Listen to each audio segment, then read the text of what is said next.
The office door slammed open, and the woman standing there, not my boss, but the CEO's mistress, dropped the termination letter on my desk. "Effective immediately. HR will handle the rest."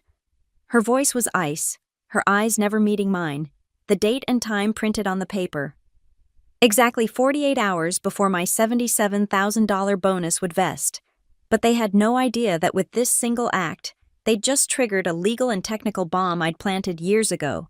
Within 2 days, not only would my career trajectory change, but their celebrated $180 million deal they'd been flaunting to Wall Street would collapse in spectacular fashion. My name is Clara Jensen, and in 17 years at Helixian Technologies, I'd never once raised my voice in the office. Not when projects failed, not when budgets got slashed, not even now. As Vanessa Cole stood in my doorway at 9:30 a.m. on a Tuesday, wearing that practiced smile that never reached her eyes, "Security will escort you out in 15 minutes, she said, smoothing her designer dress, the third new one this week. "Leave your badge and laptop on the desk." I looked at the termination letter again. The timing wasn't coincidental. 48 hours before my annual performance bonus would activate. $77,000, not life-changing money for some, but they knew I'd been counting on it for my mother's medical bills. What they didn't know was that this bonus had tentacles reaching far deeper into Helixian's infrastructure than any line item on a balance sheet. "Any questions?" Vanessa asked, already half-turned to leave. She'd gotten what she came for, another obstacle removed from her path to transforming Helixian into her personal kingdom. "No," I said quietly, closing my laptop with deliberate calm. "Everything's perfectly clear." She paused, perhaps expecting tears, anger, maybe begging. I'd seen her do this to 3 other senior engineers in the past 6 months. Each time, she'd fed on their emotional responses like some corporate vampire, retelling their breakdowns later at executive dinners as evidence of their instability. But I gave her nothing, just silence and steady eye contact. "Good," she finally said, uncomfortable with my composure. "Charles wants this transition to be efficient, you understand." Charles Vane, our CEO, a man who'd inherited his position through board connections rather than merit, who spent more time at investor galas than in product meetings. He'd brought Vanessa in as Director of Strategic Operations 8 months ago, a title that existed nowhere in our org chart until she appeared. Everyone knew what she really was, but nobody dared say it aloud, not when she had Charles's ear every night and his signature every morning. "I'll need a few minutes to transfer personal files," I said. "Everything on that machine belongs to Helixian," Vanessa snapped. "You signed that agreement when you started." 17 years ago. I nodded. I remember every word. She didn't catch the significance. How could she? Vanessa Cole had been in high school when I'd sat across from Edward Harlow, our founder, and negotiated my original employment contract. She'd been learning algebra while I was architecting the security protocols that would become Helixian's core product. She'd been at prom while I was pulling 60-hour weeks to save us from bankruptcy. The security guard appeared. Marcus, who I'd shared lunch with just yesterday. His face showed the discomfort of the moment, but he had a job to do. I understood. We all had jobs to do. I stood, placed my badge on the desk with unnecessary precision, and picked up my personal coffee mug, the only thing in this office that truly belonged to me. Everything else, as Vanessa had so helpfully reminded me, was company property, including, she believed, the intellectual property I developed, including the patents filed under Helixian's name but built with my mind, my talent, my sleepless nights. "The Apex deal closes Thursday," Vanessa said as I walked past her. "In case you were wondering, we've already identified your replacement, someone more, aligned with our vision going forward. The Apex Data Systems acquisition, $180 million. The financial press had been salivating over it for weeks. Helixian's stock had jumped 12% on the announcement alone. Charles had done 3 cable news interviews, each time emphasizing how our proprietary security architecture made us the perfect acquisition target for Apex's expansion into defense contracting. My proprietary security architecture, my code, my innovations. "Congratulations," I said, and I meant it. Not for the reason she thought. but because Vanessa Cole had just initiated a sequence of events that would teach her the difference between holding a title and understanding the technology that made that title worth anything. As Marcus escorted me through the halls, I'd walked for nearly 2 decades, past the desk where I'd started as a junior developer, past the conference room where I'd fought for every breakthrough that made Helixian what it was today. I kept my expression neutral.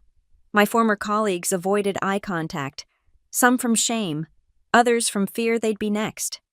I didn't blame them. In 48 hours, they'd understand that I'd been protecting them all along, that the clause Edward Harlow had hidden in my contract, the one triggered by any bonus payment or the attempt to avoid such payment through termination, wasn't just about protecting me. It was about protecting Helixian from exactly the kind of people who now controlled it. The countdown had begun. 47 hours, 58 minutes. Vanessa Cole thought she'd won. Charles Vane thought his deal was secure. They had no idea what they'd just set in motion. The Helixian I'd just been expelled from bore little resemblance to the startup I'd joined in 2008.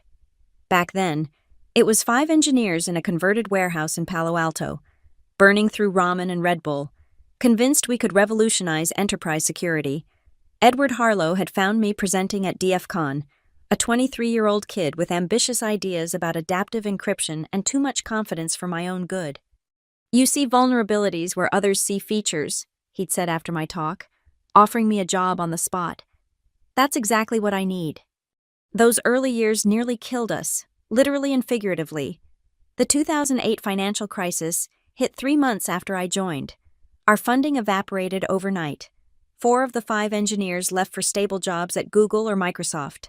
But Edward and I stayed, coding through nights in that freezing warehouse because we couldn't afford heating, surviving on Edward's personal credit cards and my naive determination. I remembered the night we almost lost everything. December 2009, 3:12 a.m. Our biggest potential client had given us 72 hours to patch a critical vulnerability they'd found in our beta. Edward was in the hospital with pneumonia, brought on by exhaustion.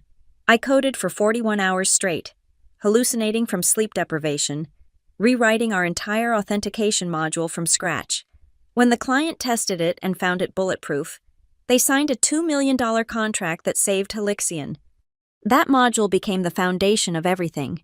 Every product Helixian shipped, every patent we filed, every government contract we secured, they all traced back to those 41 hours when I chose the company over my own health. By 2012, we had 30 employees and our first Department of Defense contract. Edward insisted I lead the project. Despite board pressure to bring in someone with more experience, I delivered it 2 months early, under budget, and with security ratings that made us the preferred vendor for 3 more agencies. The acquisition attempt started in 2014. Oracle wanted our authentication technology. IBM wanted our team. Edward refused them all. But he knew he was getting older, that his health was failing. That's when he called me into his office one evening in late September. "Clara," he'd said, pouring 2 glasses of the Macallan he saved for special occasions, "I need to tell you something about your contract."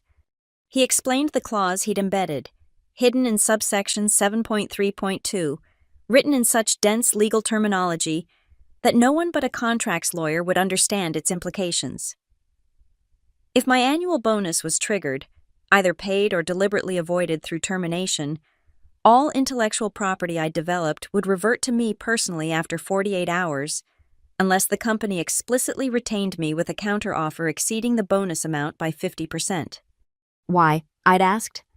"Because someday, I won't be here to protect what we built," he'd said, already knowing the cancer that would take him 2 years later. "The board will bring in some MBA who thinks leadership is about PowerPoints and stock prices. They'll undervalue the people who actually create the value, and when they do, you'll need leverage." Edward died in 2016. The board appointed Charles Vane as CEO within a week, a man who'd never written a line of code, never pulled an all-nighter to save a client, never understood that Helixian's true assets weren't our patents, but the minds that created them.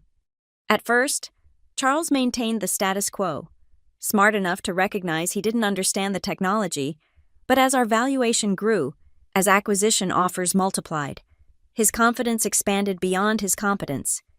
He started making technical decisions based on market trends rather than engineering reality. He hired consultants who spoke his language of synergies and disruption while having no idea what our products actually did. Then came Vanessa. I'd watched her systematically eliminate anyone who challenged her influence. First, it was Tom from product development, 20 years of experience, gone after questioning her strategic realignment. Then Sarah from engineering, let go for cultural fit issues after she'd corrected Vanessa's misunderstanding of our architecture in a board meeting. Then David from sales, fired for performance concerns despite exceeding his targets, because he'd laughed when Vanessa suggested we could leverage blockchain for our security protocols without understanding what blockchain actually was. Each time, the termination came just before bonuses or vesting periods. Each time.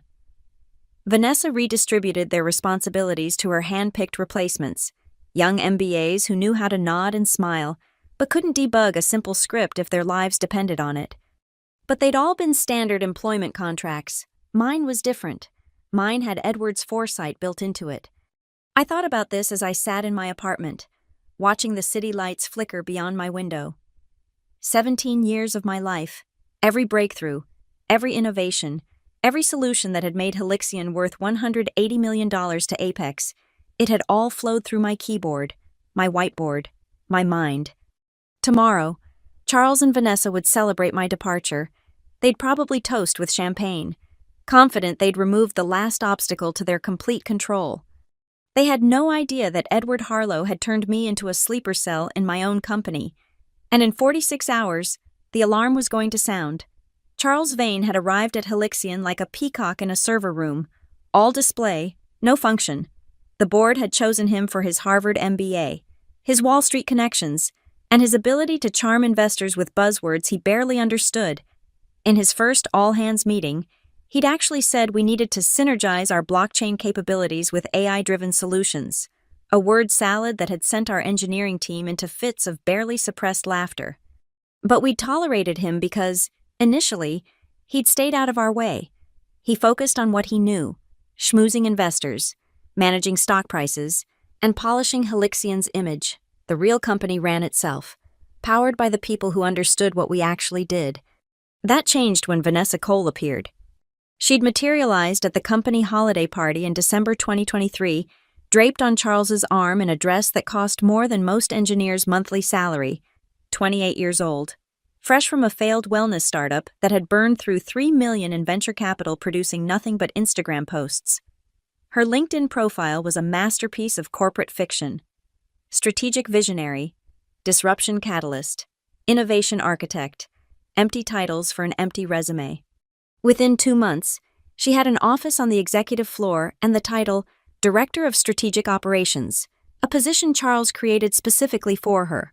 The org chart didn't report to her, but somehow, she had veto power over everything from hiring decisions to product roadmaps. I'd watched her operate with the fascinated horror of a biologist observing a parasite. She had a gift for identifying threats to her power and eliminating them with surgical precision, never directly. Vanessa Cole never got her manicured hands dirty. Instead, she whispered in Charles's ear, planted seeds of doubt, manufactured crises that somehow always traced back to whoever had challenged her that week.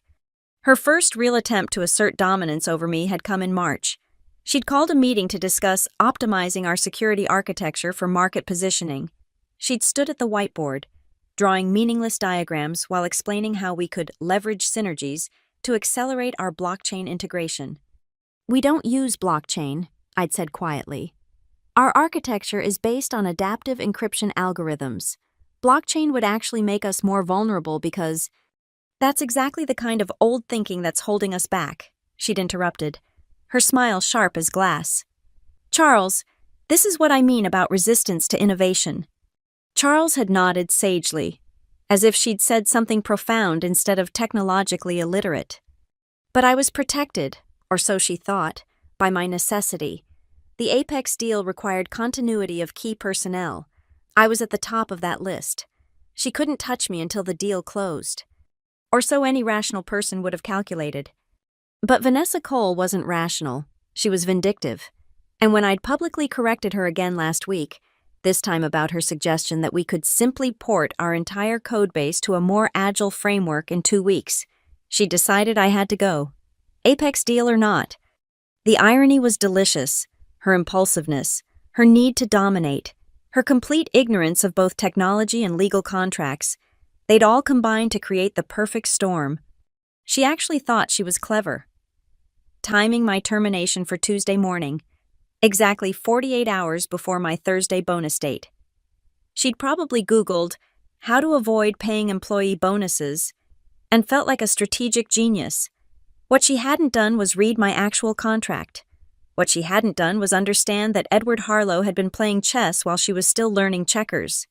Charles, for his part, was even more oblivious. He existed in a bubble of financial projections and PowerPoint presentations, genuinely believing that Helixian's value lay in its market position rather than the minds that had created that position. He saw engineers as interchangeable cogs, replaceable parts in his corporate machine. I'd overheard him once telling an investor that talent is overrated in tech. It's all about processes and systems now. This from a man who couldn't write a Hello World program if his stock options depended on it. The previous week, he'd done another CNBC interview about the Apex acquisition, preening as he explained how Helixian's proprietary technology stack would revolutionize enterprise security. When the interviewer asked about the technical details, he'd deflected with practiced ease. I leave those details to my capable team while I focus on strategic vision. His capable team, the one he was systematically allowing Vanessa to dismantle. They'd already replaced Tom with someone Vanessa found on LinkedIn, a kid 2 years out of business school who thought Python was just a snake. Sarah's replacement couldn't explain the difference between encryption and encoding.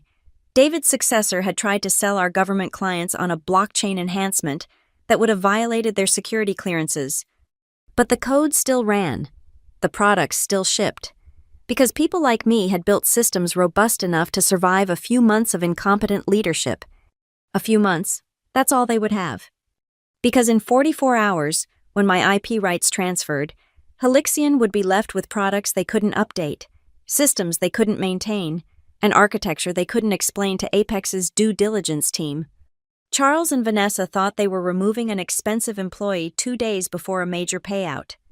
In reality, they'd just activated Edward Harlow's dead man's switch, and they were about to learn the difference between wearing a title and earning it. The restaurant had closed 2 hours ago, but Edward Harlow had kept the waiter on the clock, tipping him $500 to give us privacy. It was September 2014, and the acquisition offers were coming fast. Oracle, IBM, even Google had started sniffing around Helixian. Edward's cancer diagnosis was still a secret, but I could see it in how he'd lost weight, how his hands trembled slightly when he thought no one was watching. "Clara," he'd said, refilling my wineglass with the careful precision of someone who knew every moment mattered. "I need to tell you about subsection 7.3.2. I'd signed my employment contract 6 years earlier without reading every line. Who does? But Edward had been thinking even then about what Helixian might become, about who might eventually control it. "The clause is triggered by your annual performance bonus," he explained, pulling out a copy of my contract, certain pages already marked with yellow tabs. "If the bonus vests, either through payment or through the company's attempt to avoid payment via termination within 72 hours of the vesting date, something interesting happens." He flipped to page 47. Subsection 7.3.2, buried in a wall of legal text about intellectual property assignments. The language was so dense it took me 3 readings to understand it. All proprietary work product, including but not limited to code, algorithms, system architectures, and technical documentation created by the employee during their tenure, shall revert to the employee's personal ownership 48 hours after triggering event, unless the company extends a retention offer exceeding the bonus amount by 50% within that window. That's everything I've built," I said, the implications washing over me like cold water. "Everything," Edward confirmed. "Every line of code you've written, every security protocol you've designed, every patent filed under your innovations. It all becomes yours personally if they try to cheat you out of your bonus." "But why hide it? Why not just tell me straight out?" Edward's smile was sad, knowing.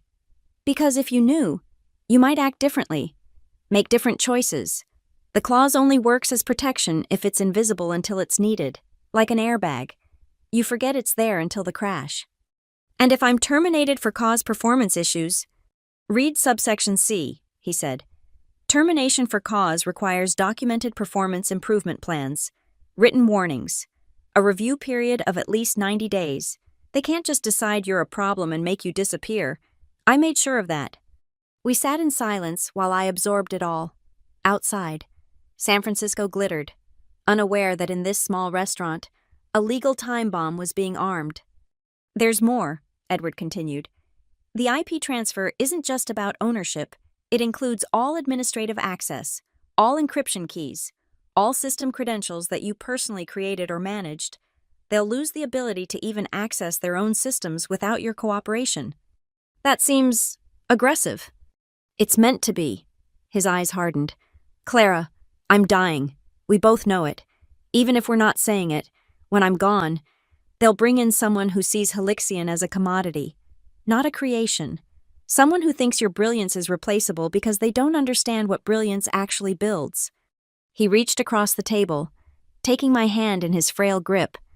This clause is my way of protecting you, and protecting what we built together. If they value you, they'll pay you what you're worth. If they don't, you'll take your talents elsewhere, along with everything those talents created. Won't they sue? They can try, Edward laughed, a sound like dry leaves. But I had this contract reviewed by the best IP lawyers in Silicon Valley. It's bulletproof. More importantly, it's invisible. No one looks at page 47 of an employment contract's subsections. No one reads the fine print of something signed years ago. He was right. When Charles took over after Edward's death, he'd had his lawyers review all the executive contracts, but they'd focused on compensation, on non-competes, on the obvious sections. Nobody dove deep into the technical subsections of a contract signed in 2008. There's one last thing, Edward said, signaling for the check. This clause can't be modified without your explicit consent. Even if they discover it, they can't retroactively change it, and any attempt to pressure you into modifying it triggers an immediate acceleration of all unvested stock options and a penalty payment of 5 years' salary. You really thought of everything. I thought of you, he corrected, and I thought of them, the ones who would come after me, the Charles Vanes of the world, the people who know the price of everything and the value of nothing. That dinner had been 10 years ago. Edward had been dead for 8. And in all that time, I'd never mentioned subsection 7.3.2 to anyone.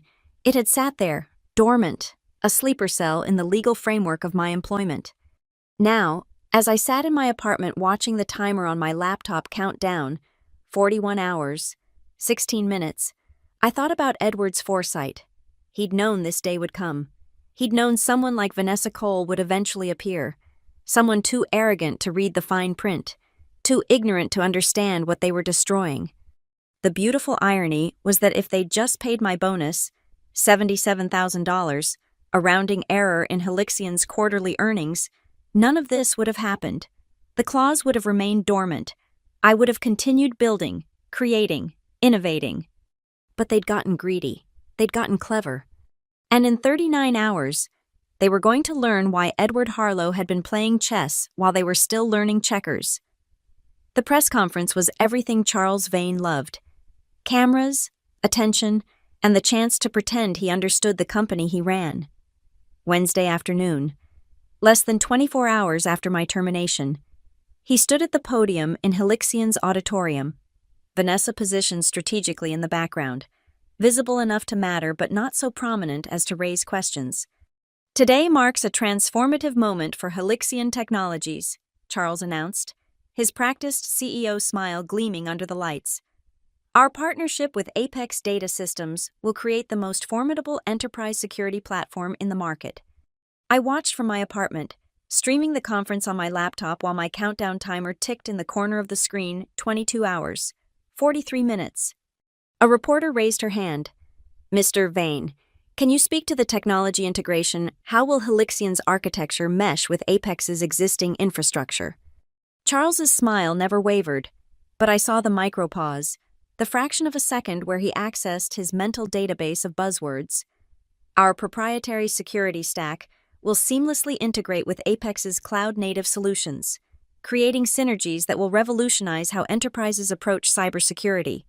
Meaningless words, empty calories for the tech press, but they ate it up, typing furiously into their laptops. The deal valuation of $180 million seems aggressive, another reporter said. What justifies that premium? Our human capital, Charles replied without irony. The brilliant minds that have built Helixian's technology were not just selling code, we're bringing decades of expertise to Apex. The brilliant minds he'd been systematically firing, the decades of expertise he'd just shown the door. Behind him, Vanessa nodded approvingly, playing the part of the strategic executive. She'd dressed conservatively for once, a navy suit that screamed, "Take me seriously," instead of her usual fashion-forward choices. This was her moment too, her validation. After this deal closed, she'd be able to claim she'd helped orchestrate a 9-figure acquisition. It would look spectacular on the LinkedIn profile she updated religiously. "Mr. Vane?" a voice from the back called out. I recognized him. Jim Patterson from Tech Insider, one of the few journalists who actually understood technology. There are reports that several key engineers have left Helixian recently. How does this affect the continuity clause in the Apex agreement? The first crack in Charles's facade. His jaw tightened almost imperceptibly. Natural attrition in any acquisition, he said smoothly.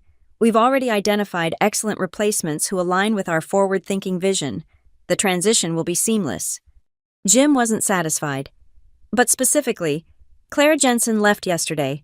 She's listed as essential personnel in the Apex filing. Her name appears 17 times in the technical due diligence documents. I sat forward. Jim had done his homework. Ms. Jensen decided to pursue other opportunities. Vanessa stepped forward, her voice crisp and dismissive. We wish her well, but Helixian's technology is bigger than any single individual. We have a deep bench of talent ready to step up. A deep bench. Kids who couldn't distinguish between HTTP and HTTPS. Consultants who thought the cloud was an actual place. MBAs who believed coding was just expensive typing. The timing seems concerning, Jim pressed. 2 days before the deal closes. The timing is irrelevant, Charles cut in, his tone sharper now.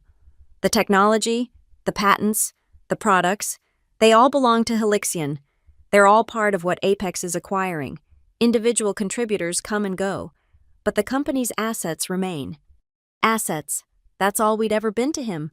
Line items on a spreadsheet.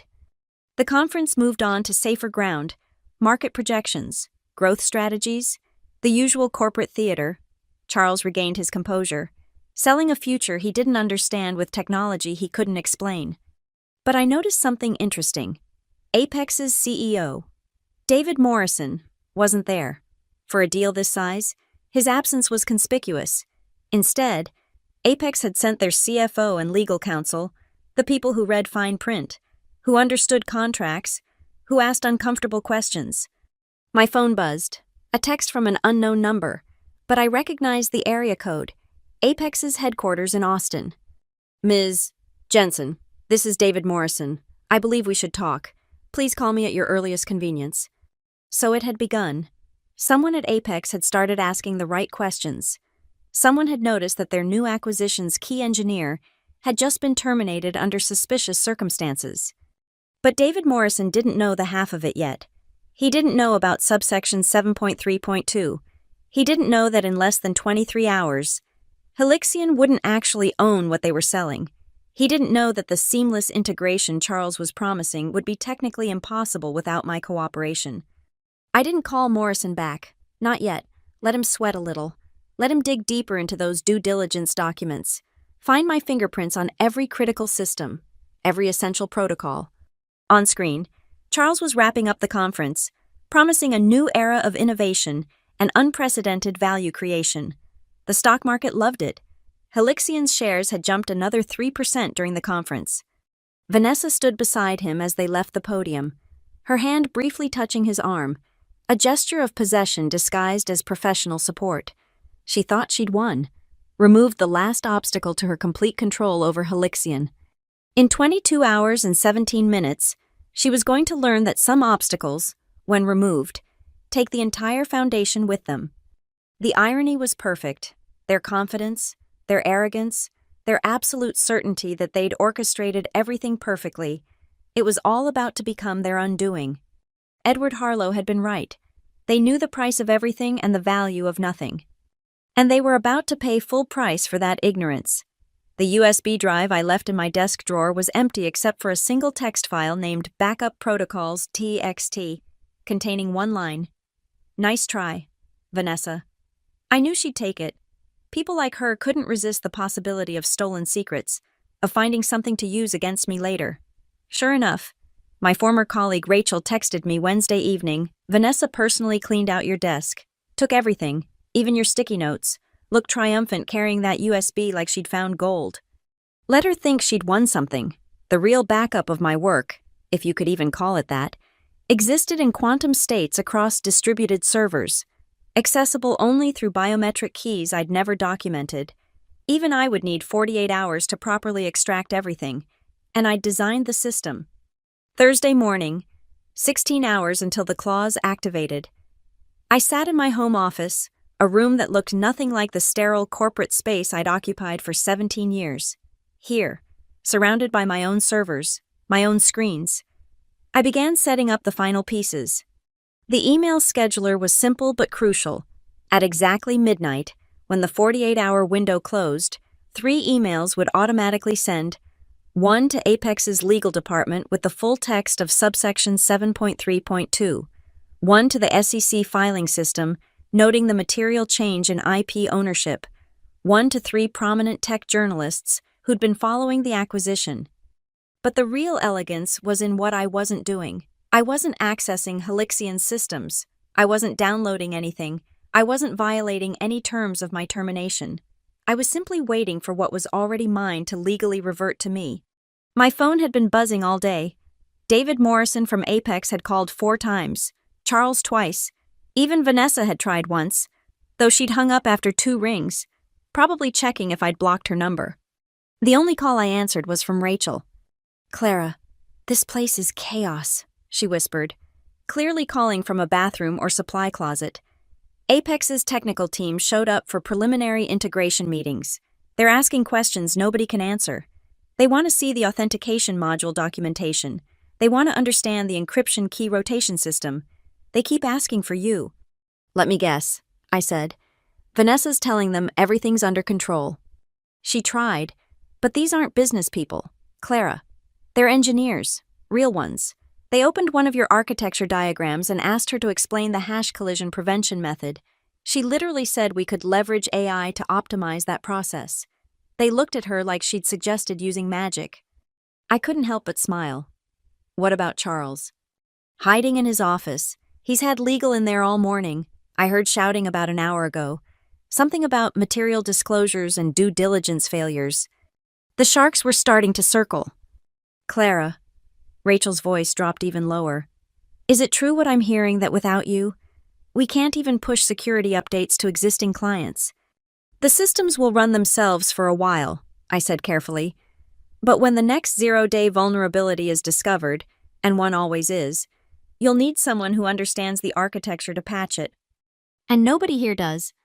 "Vanessa's hired some excellent people," I said with false sincerity. "I'm sure they'll figure it out." Rachel's laugh was bitter. Her star hire asked me yesterday what programming language we use for our mainframe. "We don't have a mainframe, Clara. We haven't had one for 15 years. After Rachel hung up, I returned to my preparations. The beauty of subsection 7.3.2 wasn't just the IP transfer, it was the authentication certificates. Every security protocol I designed included keys I'd personally generated. When ownership transferred, so would the master keys. Helixian would need my permission to access their own systems. They could try to hack them, of course, but that would take time they didn't have, expertise they'd fired, and would constitute breaking into systems they no longer owned. The legal ramifications would be devastating. My laptop chimed, an encrypted message from an address I didn't recognize, but the encryption signature was one I knew well. It was from Helixian's own internal system, using a protocol I'd designed. "Clara, it's Marcus. Security. I'm not supposed to contact you, but thought you should know. Vanessa just ordered me to change all system passwords and revoke your access credentials. I did what she asked. But those were your credentials to revoke, weren't they? Your system, your design. Just wanted you to know I remember who built what around here. Good luck. Good man. Marcus. He understood what others didn't. That changing passwords on a system you don't own is like changing the locks on a house you're about to lose in foreclosure. I pulled up the countdown timer 14 hours, 27 minutes. Then I did something I hadn't done in years. I opened a bottle of wine, the same Macallan that Edward had shared with me that night in 2014. I poured a glass and raised it to his photo on my shelf. You saw this coming, I said to his image. You knew exactly what kind of people would follow you, and you made sure they couldn't destroy what we built without destroying themselves. Outside. San Francisco hummed with its usual energy, unaware that in a few hours, one of its most celebrated acquisitions was about to collapse. The city that worshipped disruption was about to witness the ultimate disruption, not from innovation or market forces, but from a single clause buried on page 47 of a 17-year-old contract. Vanessa thought she'd been cleaning house. She'd actually been lighting matches in a room full of dynamite she couldn't see. Thursday, 11:37 p.m., 23 minutes until everything changed. My phone hadn't stopped ringing for the past 3 hours. Charles Vane had called 7 times. David Morrison from Apex, 12. Even members of Helixian's board were trying to reach me now. The panic was escalating exponentially as midnight approached.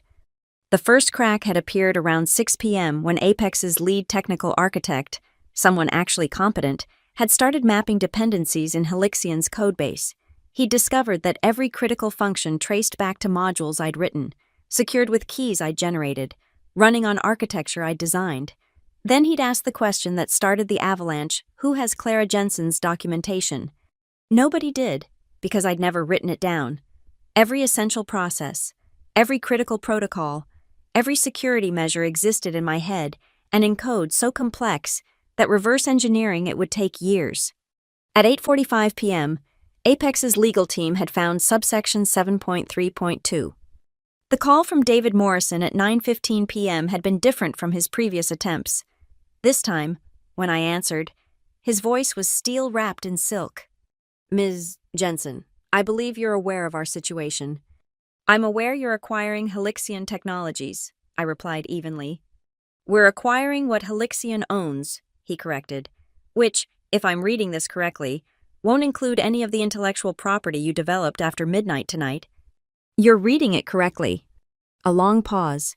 This is extortion. This is contract law, I said.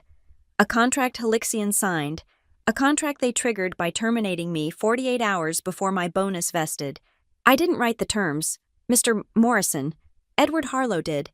I'm just the beneficiary. What do you want? Nothing. I want absolutely nothing from you or Helixian. In 20 minutes, I'll own my work. What I do with it after that is my business. You know this kills the deal. That's between you and Charles Vane. He hung up. I knew he'd immediately call Charles, who was probably having the worst night of his privileged life. At 10:20 p.m., Vanessa had called. I'd actually answered, curious what she'd say. You vindictive bitch, she'd opened with, abandoning all pretense of professionalism. Hello, Vanessa. You planned this. You've been waiting, planning, manipulating. I've been working, I interrupted, for 17 years. I've been building the technology your boyfriend is trying to sell, the same technology you thought you could steal by firing me 2 days before my bonus. We'll sue you into oblivion. With what grounds? I haven't violated any terms. I haven't accessed any systems. I haven't taken any company property. In 15 minutes. The IP transfers to me completely legally, per a contract Helixian signed and has honored for 17 years. You'll never work in tech again. I laughed. Vanessa, in 15 minutes, I'll own the core technology of a company valued at $180 million. I don't need to work in tech again. I'll own it. She'd screamed something about lawyers and hung up. At 11:55 p.m., Charles Vane called one last time. I let it ring 3 times before answering. Clara, please. His voice was broken, desperate. We can work something out. The bonus, plus 50%, plus 100%. Name your price. Check your contract. Charles, the retention offer had to be made within 48 hours of termination. It's been 47 hours and 58 minutes. You're too late. This will destroy the company. No, I corrected. Your arrogance destroyed the company. Vanessa's ignorance destroyed the company. Your mutual greed destroyed the company. I'm just collecting what's legally mine. The board will ask why you allowed your girlfriend to fire essential personnel without understanding the contracts. They'll ask why you didn't read subsection 7.32. They'll ask how you could promise Apex something you didn't actually own. Silence. Then, quietly, what do you want, Clara? I wanted to build great technology. I wanted to be valued for my contributions.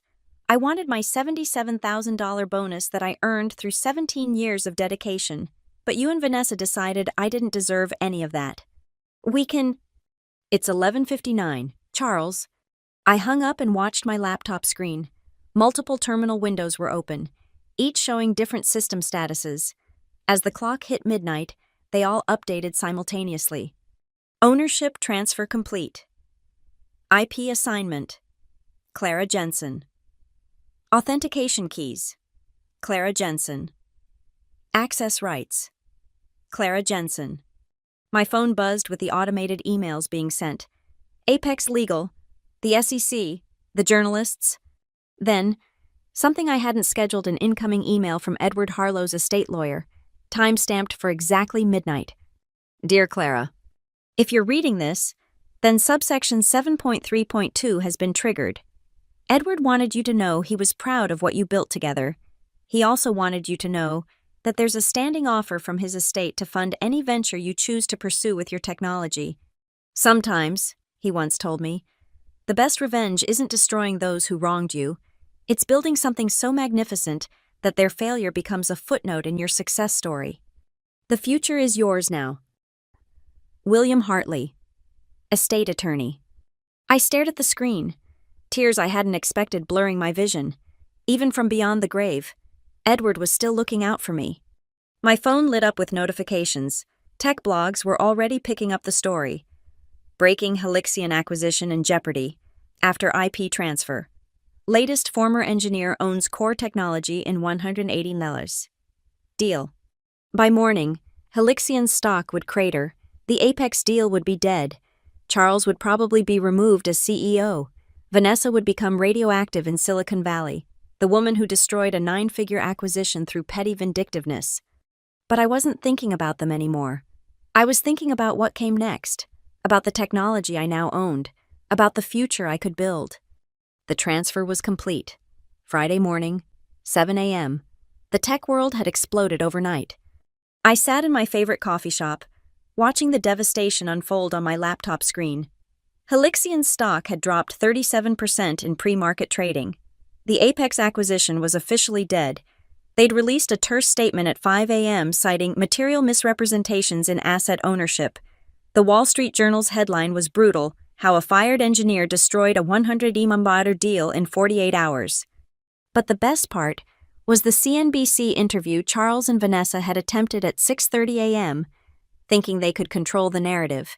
Charles looked like he'd aged 5 years overnight, his usual polish replaced by visible panic.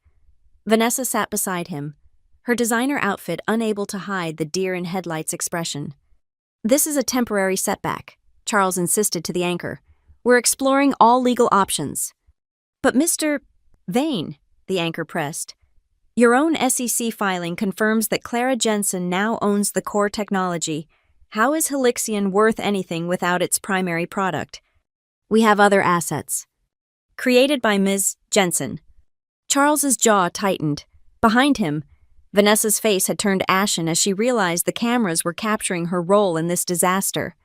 "Can you explain," the anchor continued, "why your director of strategic operations terminated Ms. Jensen 48 hours before her bonus vested?" "Personnel decisions are confidential," Vanessa interjected, her voice cracking slightly. "But this personnel decision cost your shareholders over $2 billion in market cap overnight." The interview ended shortly after that, with Charles promising immediate action and full accountability. Within 2 hours, the board had called an emergency meeting. By noon, both Charles and Vanessa would be gone. My phone buzzed. David Morrison from Apex. "Ms. Jensen," he said when I answered. "I'll be direct. We want your technology. Name your terms." "Mr. Morrison, 12 hours ago. You called this extortion." 12 hours ago. I didn't understand what you'd built. My tech team has been up all night analyzing what we can see of your architecture. It's extraordinary. We thought we were buying Helixian. We were really buying Clara Jensen. I'm not for sale. Partnership, then. Apex will fund your own company. Full autonomy. You build on your technology however you want. We get first rights to integration. I looked at the email from Edward's estate lawyer. Still open on my screen. Multiple funding offers. Complete freedom. The chance to build something entirely my own. "I'll consider it," I said. "But Mr. Morrison, understand something. I spent 17 years building technology while being undervalued, overlooked, and ultimately discarded. That won't happen again." "Understood. For what it's worth, Ms. Jensen, Vanessa Cole and Charles Vane are idiots. They had a genius in their midst and threw her away for ego and pennies." After he hung up, I pulled up Helixian's internal status page. I still had red access for another few hours. Their systems were failing one by one as automated security certificates expired and couldn't be renewed without my keys. By Monday, they'd be completely dark unless they rebuilt everything from scratch. Rachel texted me, "Clara, you're a legend here. Half the engineering team is ready to resign. Marcus from security already did. Left his badge on Vanessa's empty desk with a note that said, 'I remember who built this.'" I smiled, thinking about Marcus. Good people recognized other good people. Another text. This one from an unknown number. "Ms. Jensen, this is Amanda Holbrook from the Helixian board. We've just terminated Charles Vane and Vanessa Cole for cause, gross negligence and failure of fiduciary duty. We'd like to discuss bringing you back as CTO with full autonomy and equity restoration." Too little, too late. They'd had 17 years to value me properly. I closed my laptop and finished my coffee, contemplating the sunrise over San Francisco. Somewhere across town, Charles was probably packing his office, finally understanding that relationships and Harvard MBAs meant nothing without the ability to create actual value. Vanessa was likely on the phone with recruiters, discovering that strategic visionary wasn't a marketable skill when everyone knew you'd destroyed a company through petty vindictiveness. But I wasn't thinking about them anymore. They were yesterday's problem. Yesterday's lesson in what happens when arrogance meets ignorance. I opened a new document and started typing Jensen Technologies' proposal for next-generation security architecture. Edward had been right. The best revenge wasn't destroying those who wronged you. It was building something so magnificent that their failure became just a footnote in your success story. My phone lit up with a Silicon Valley area code. Another venture capitalist. Probably. They'd been calling all morning. Sharks smelling blood and opportunity in equal measure. But I wasn't ready to answer yet. First, I wanted to savor this moment. The moment when 17 years of dedication, innovation, and patience had finally paid off. The moment when a hidden clause on page 47 had changed everything. The moment when Clara Jensen stopped being an employee and started being an owner. The countdown was over. The transfer was complete. My real work was just beginning. Thank you so much for listening to this story of corporate revenge and poetic justice. I'd love to know where you're listening from. Drop a comment below and let's connect. If you enjoyed Clara's journey of patience and strategic brilliance, please subscribe to the channel and share your thoughts. Have you ever witnessed or experienced workplace injustice that made you dream of the perfect revenge? Let me know in the comments. Your stories and perspectives make this community special. Until next time. Remember, sometimes the best contracts are the ones nobody reads carefully.